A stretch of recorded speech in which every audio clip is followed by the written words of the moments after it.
এটা বলে কতটুকু পর্দা, সেক্ষেত্রে আমি দুইটা মত উল্লেখ করেছিলাম। দুইটা মত উল্লেখ করেছি।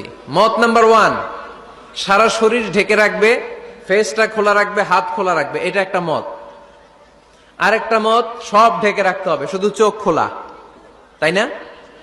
দুইটা মত উল্লেখ করে আমি বলেছিলাম যে এটা হচ্ছে রুকসাত আর এটা হচ্ছে আজিমাত। আমি এও বলেছি যে এর চেয়ে শ্রেষ্ঠ পর্দার হতে পারে না, শুধু চোখ খোলা, সব ঢেকে রাখতে হবে, এটা শ্রেষ্ঠ পর্দা, এর চেয়ে ভালো পর্দার হতে পারে না। আমি নিজেও সাজেস্ট করি এটা, যে শুধু চোখ খোলা থাকবে। আবার ওই প্রশ্নের উত্তরে এও বলেছি চেহারা হচ্ছে সৌন্দর্যের রাজধানী, চেহারাই যদি দেখা হয়ে যায় তো সব দেখা হয়ে যায়, এজন্য এটা আমি সাজেস্ট করেছি।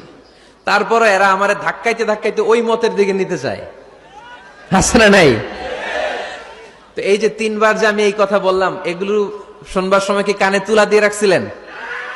হ্যাঁ, তখন কি শোনেন না এগুলো? মত দুইটা বললাম কেন আমি? হুজুর দুইটা কেন বলবেন? অন্য মতের প্রতি আপনার এত শ্রদ্ধা কেন? আমগত নাই, এই হয়েছে সমস্যা। ক্লিয়ার কাট কথা। পর্দার ক্ষেত্রে দুইটা মতের উল্লেখ করেছি প্রিয় ভাইয়েরা। বলেছি এক মত বলেছে ফেস খোলা, হাত খোলা, আরেক মত বলেছে শুধু চোখ খোলা। এবং আমি বলেছি এইটা শ্রেষ্ঠ পর্দা, এর চেয়ে ভালো পর্দা হয় না, বলছি না আমি? আবার বলছি যে আমি সাজেস্ট করি এটাই সবচেয়ে ভালো, এটা করবেন। এবং শেষে বলেছি চেহারা হচ্ছে সৌন্দর্যের রাজধানী, চেহারাই যদি দেখা হয়ে যায় তো সব দেখা হয়ে যায়। এগুলো কি প্রমাণ করে? আমি এই মতের পক্ষে না এই মতের পক্ষে? বায়ে না ডানে? ডানে। তো আমি এই মত অবলম্বন করি, মানে আপনাদের যেই মত আমারও এই মত। আমার ধাক্কা মারতেছেন কেন? ধাক্কাইতেছেন কেন আমাকে? ধাক্কাই আমার ওই মতে নিতে চায়, এটা ঠিক না।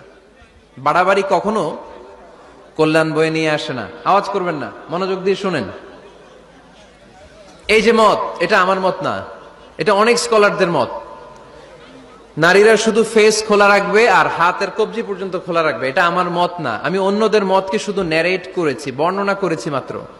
মেজরিটি স্কলাররা, জুমহুরুল ফুকাহা, আই রিপিট, আমি আবার বলছি, মেজরিটি স্কলাররা বলেছেন ফেস এবং হাত খোলা রাখা যাবে।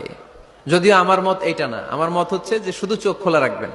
মেজরিটি স্কলাররা, রাইসুল মুফাসসিরিন আব্দুল্লাহ ইবনে আব্বাস রাদিয়াল্লাহু তাআলা আনহুমা, যার ব্যাপারে আল্লাহর হাবিব সাল্লাল্লাহু আলাইহি ওয়াসাল্লাম দোয়া করেছেন, আল্লাহুম্মা ফাক্কিহহু ফিদ-দীন ওয়া আল্লিমহু তা'বীল, আল্লাহ তাকে আপনি দ্বীনের জ্ঞান শিক্ষা দেন, কোরআনের তাফসীর শিক্ষা দেন। ওনার মতও ছিল কোরআনের এই তাফসীরে, আয়াতের তাফসীর, যে ইল্লা মা যাহারা মিনহা, নারীদের যতটুকু প্রকাশ হয়ে যায় সেক্ষেত্রে আল্লাহ ক্ষমা করবেন।